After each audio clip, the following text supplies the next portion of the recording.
Bom, entrei aqui no script por pura, digamos assim, sorte, né? Mas, na verdade, o nosso mestre, Delberto Barbosa, que é o nosso grande crítico literário, mas eu gostaria apenas de registrar, né, a minha relação polibiana, né? Políbio é um escritor, mas é, sobretudo, um irmão que eu escolhi para a vida, né? Porque nem sempre a gente escolhe os irmãos nascem conosco, mas Políbio não nasceu na mesma família que eu, mas foi escolhido por mim, ou melhor, nós nos escolhemos para sermos irmãos. E eu tenho partilhado essa escrita polibiana, inclusive de alguns manuscritos, não é? E a obra que está em curso, a nova obra que está por nascer, por vir, eu já disse a ele, não mude, né? Porque ele é perfeccionista, é uma das suas características, não mude um dos trechos que eu li. Porque quando eu reler a obra, quando estiver pronta e apresentada ao público, eu vou lembrar daquela parte, né? E ele me prometeu que não mudaria, de tão lindo que é a parte do livro ainda, né, manuscrito que eu li. Então, dizer que é uma honra imensa, não é? E, sobretudo, estar nessa tarde em homenagem a Sivuca, não é? Eu só gostaria, me permitam, de fazer uma correção em relação ao prédio, né, da UFPB que abrigaria o acervo de Sivuca. Ele não foi condenado, tá? Ele não foi. O único problema é que nós tivemos sérios problemas no ano passado, né, com o contingenciamento de recursos. Não existe nenhum laudo que condene o prédio, portanto, o prédio vai sim ser retomado. Todavia, o ano passado nós tivemos problemas sérios com o contingenciamento de recursos do governo federal. Isso a mídia toda, não é, noticiou, e isso afetou diretamente as ações previstas da UFPB. Então, dizer que o projeto Sivuca Universidade, ele vai sim se tornar realidade, não é? Nós temos, inclusive, eu estive na casa de Dona Glorinha, né, eu conheço o acervo, nós temos feito já várias experiências com documentos semelhantes para não retirar da casa sem que nós tenhamos uma qualidade de espaço físico para receber, não é? Então, dizer que a UFPB, ela tem sim uma responsabilidade social, uma responsabilidade cultural, e ela tem que cumprir o seu papel. É a célula máter do ensino superior público paraibano, e nós vamos lutar por isso, não é? Ainda que essa luta seja árdua, mas ela será sempre prazerosa, por deixar imortalizado o nome de pessoas como Sivuca, Glorinha, Políbio Alves e Delberto Barbosa, não é? E assim nós vamos tocando a vida, não é? Ainda que seja numa feira de Mangaio, né? Então eu aqui presto minhas homenagens a Sivuca, mas também ao meu amigo e irmão Políbio Alves, e aqui também rendo minhas homenagens ao crítico literário e escritor Delberto Barbosa, por quem também nutro profunda admiração, permitindo inclusive que ele fosse o primeiro leitor da minha tese de doutorado, né? Ele foi ainda o primeiro leitor dos meus manuscritos. Então, Delberto, a tarde é sua, a fala é sua, e faça aí, teça a tessitura dos seus olhos sobre os escritos polibianos. Muito obrigada.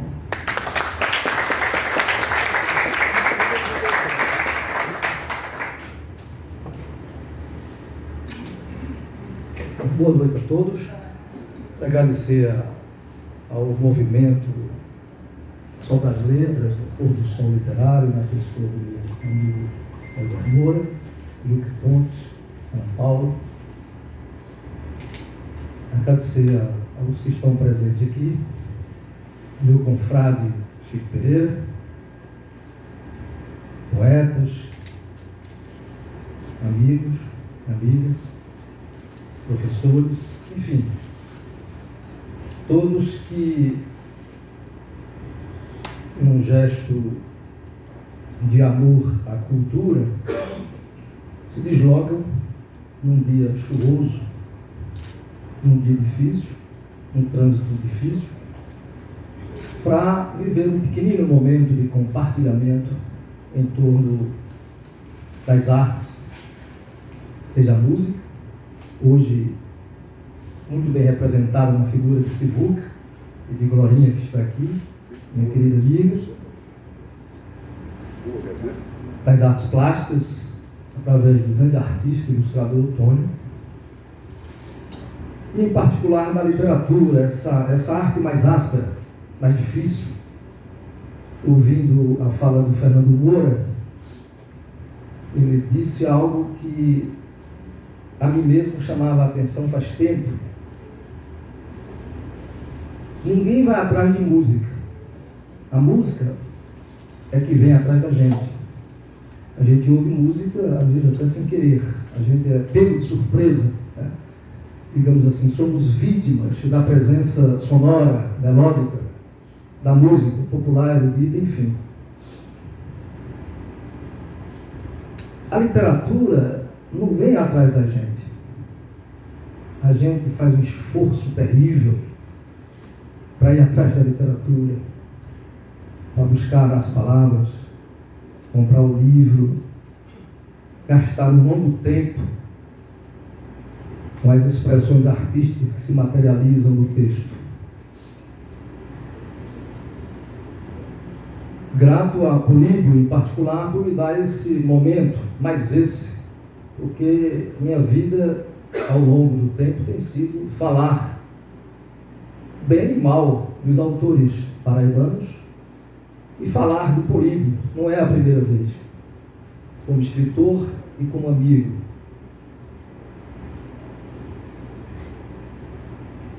Arthur Rubinstein tem uma frase da qual eu gosto muito, que diz o seguinte: como conceber o mundo sem a música, Glória? Como conceber o mundo sem a música?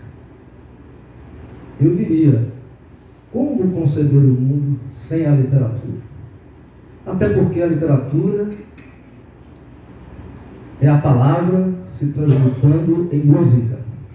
Literatura é a palavra com musicalidade, com ritmo. E é exatamente em cima dessa clave que eu gostaria, não de falar, considerando que a minha fala sempre é meio caótica, meio digressiva, meio alongada, porque palavra puxa palavra.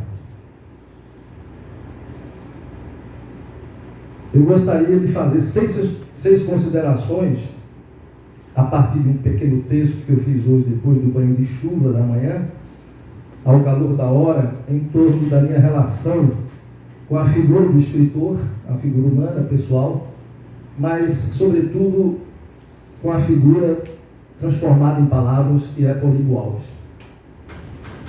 Peço permissão aqui a vocês para ler esse pequeno texto. São 6 parágrafos. Não vou cansá-los no que diz respeito ao tempo cronológico. A minha pretensão é persuadi-los no tempo da duração, no tempo psicológico, no tempo da emoção. Pois bem, certas palavras têm o poder de sedução. Conheci Políbio Alves pela beleza das palavras. Escrevo para não morrer de silêncio, disse ele, Políbio, numa entrevista dada ao Correio das Artes nos idos de 70 do século passado. Século passado. Já lá se vão quase 80 anos, né? 80 anos. É melhor dizer. Só no próximo janeiro. Vamos comemorar muito, com muito uísque, com muita cerveja, com muita alegria. Fiquei fascinado pela força do pensamento e pelo calor da convicção que se resume nesta semântica, que já é de recusa e expectação. Políbio é um poeta da recusa, mas também é um poeta da expectativa, de resistência e esperança. Seus contos, romances e poemas, fui ver, ao longo do tempo, estão enraizados no fermento vivo da periferia, no chão daqueles que são oprimidos, excluídos e massacrados por um sistema fundado na desigualdade e na exploração do homem pelo homem. Seu reino se estratifica nos becos e vielas, nos casarões e cortiços, nos cabarés, nas artérias e nas ladeiras do Vale do Varadouro e na terceira margem do Rio Sanhauá. Escritor comprometido com seu tempo, com sua terra e com sua gente, parte da lama do mangue para chafurdar na lama da palavra, acusando o pavor dos que sofrem e apontando, mesmo assim, demiurgo de sua própria impotência, para uma luz criadora, através do labor da transfiguração literária. Primeiro parágrafo. Segundo, acendedor de relâmpagos, não foge à trajetória insistente de sua rebeldia. Aqui. Canta, poeta, canta.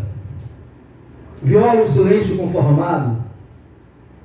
Chega com outra luz, a luz do dia. Desassossega o mundo sossegado. Ensina a cada alma a sua rebeldia. Escreve Miguel Torga num de seus poemas mais emblemáticos.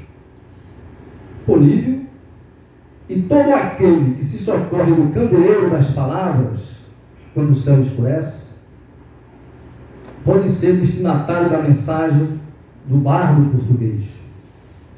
Seu livro-poema, o poema-livro, funde o andamento narrativo do épico com a atenção típica do dramático, pois de drama e conflito é feita a vida de Antônio Lavrador.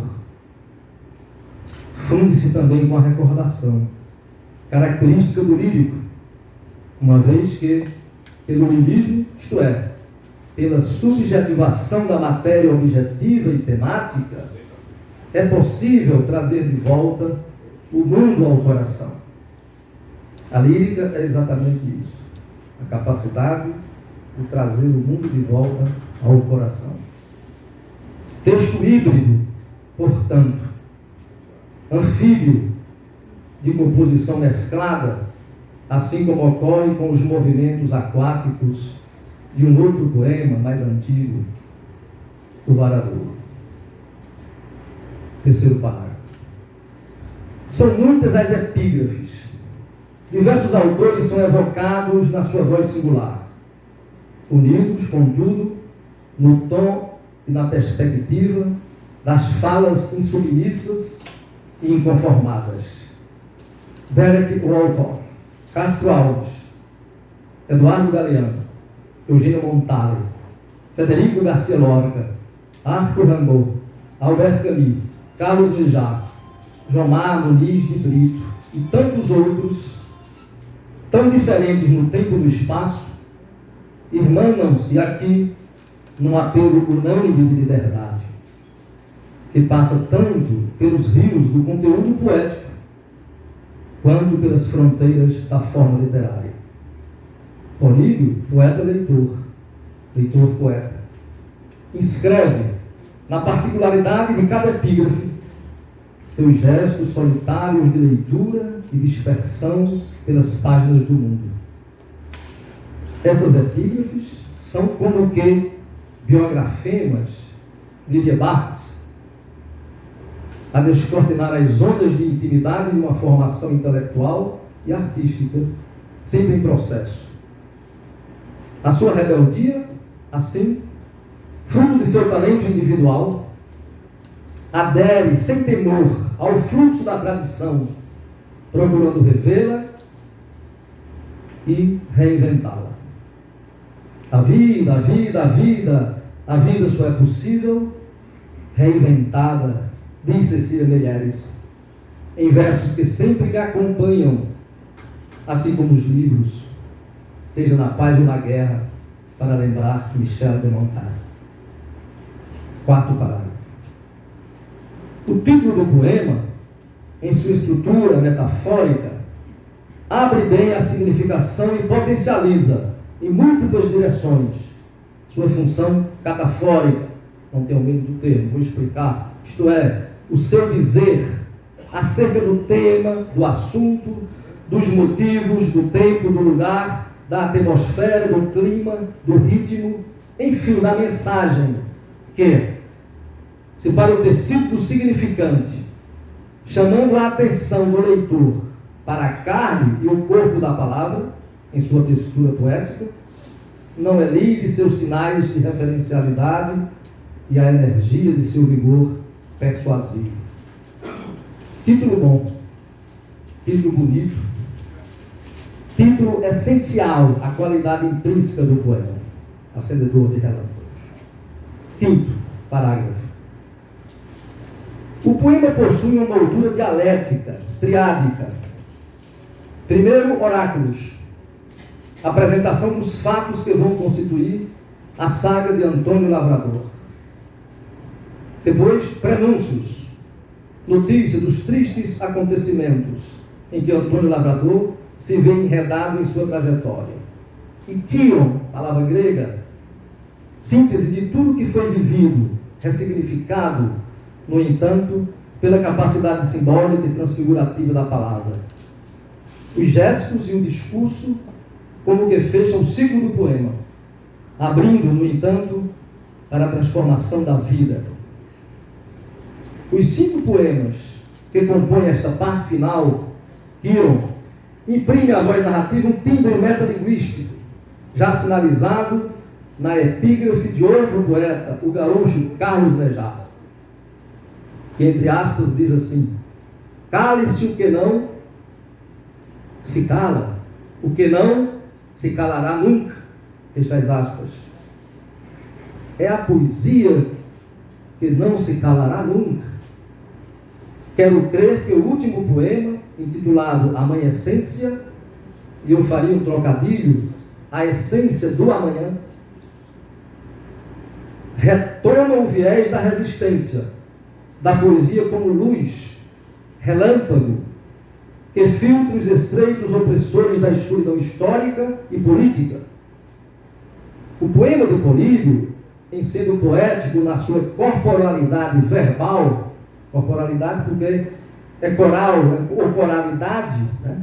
Porque comunica, porque compartilha, de forma tensa, contida, medida, é político, é um poema prometeico, na medida em que, denunciando as injustiças sociais, a expoliação dos oprimidos, os mecanismos de dominação, atesta o caráter utópico da expressão artística, aquele que está em Sivuca, está em Dominguinhos, está em Picasso, está em Flaubert, apontando aqui e ali, no bojo das imagens e na clareira dos sons, para um mundo melhor. A poesia, que é a estética, tem uma ética no fundo. Toda arte aponta para o mundo melhor. Quero um mundo melhor. Por isso a recusa e a expectação. É resistência e é esperança. Sexto e último parágrafo. Num de seus poemas em prosa, Charles Baudelaire afirma que o poeta goza desse incomparável privilégio de poder, à sua vontade, ser ele mesmo e outro.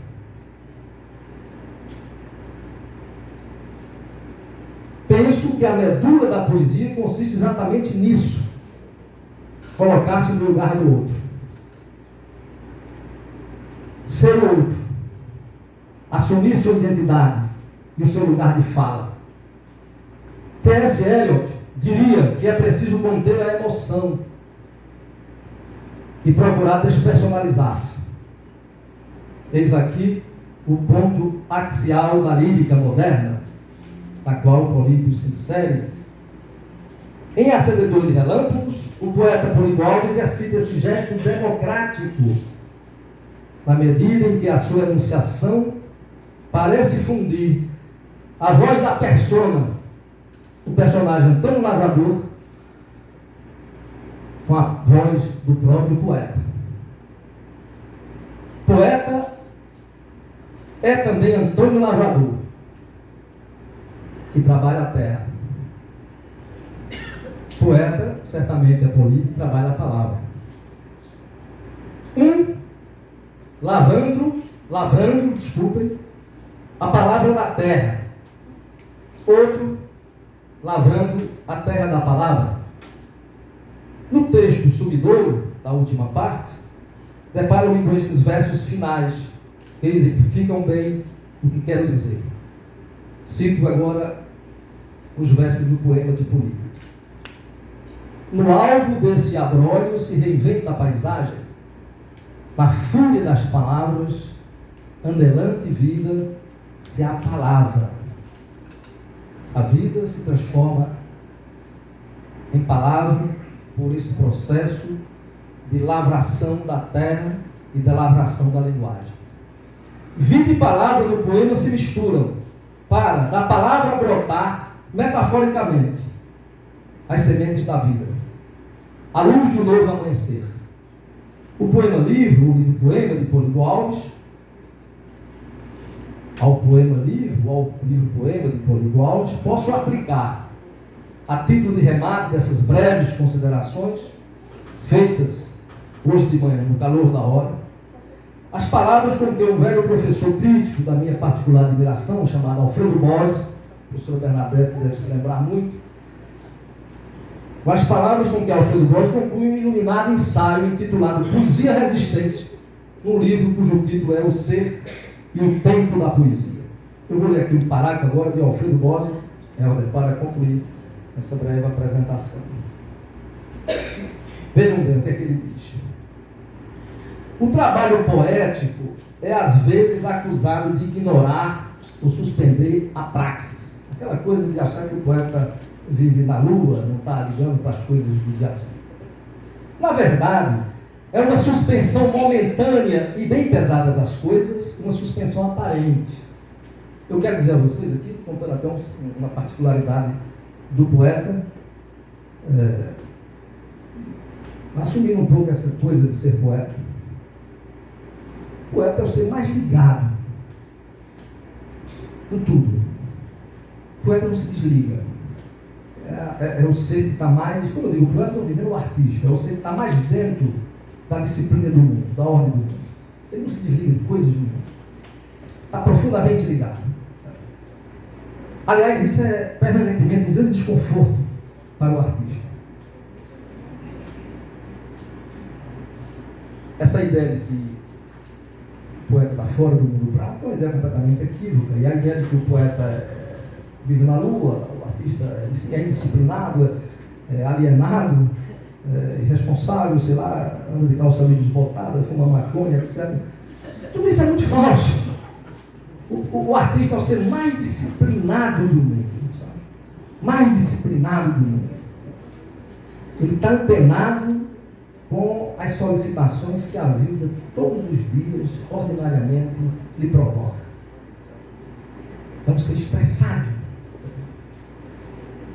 E é um ser muito solitário exatamente por isso.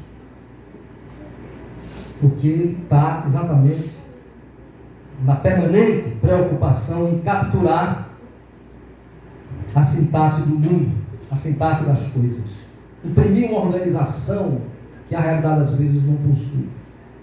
A realidade é muito caótica. O poeta, como dizia meu amigo, o poeta Vanildo Brito, a palavra ordena desde o caos a neblina. Continuando Alfredo Bose. Projetando na consciência do leitor, veja bem o que é o poeta, projetando na consciência do leitor imagens do mundo e do homem muito mais vivas e reais do que as forjadas pelas ideologias. O poema acende o desejo de uma outra existência, mais livre e mais bela. Qualquer gesto artístico é utópico e é recusa do real, como o real se ordena em torno das injustiças e das desigualdades, das opressões, do vilipêndio, como é esse real sobre o qual estamos hoje vivendo nesse país. nesse país. Um real talvez mais opressivo do que os anos de 68 e de 74. Paiva. Porque não é uma ditadura de armas ostensivas, de armas letais. É uma ditadura de armas invisíveis, químicas, industriais. Basta pensarmos na indústria da farmacologia, dos laboratórios e dos agrotóxicos. E aproximando o sujeito do objeto e o sujeito de si mesmo, o poema exerce a alta função de suprir o intervalo que isola os seres. O poeta quer fazer com que as pessoas se comuniquem, se compartilhem, se amem. Eu diria até, me lembrando de um outro poeta, que certa feita numa palestra disse: o poema é como as pessoas, não quer ser compreendido, quer ser amado, pois o poeta é aquele ser que possibilita o fluxo, digamos assim, amoroso e do compartilhamento entre as pessoas. É esse ser, como diz Alfredo Bossi, que supre esse intervalo, esse vazio, esse limiar que nos distancia uns dos outros. Outro alvo não tem mira a ação mais enérgica e mais ousada. A poesia traz, sobre as espécies da figura e do som, poesia, som e sentido conjugados, aquela realidade pela qual ou contra a qual vale a pena lutar. Valeu a pena, Paulo. Obrigado a vocês.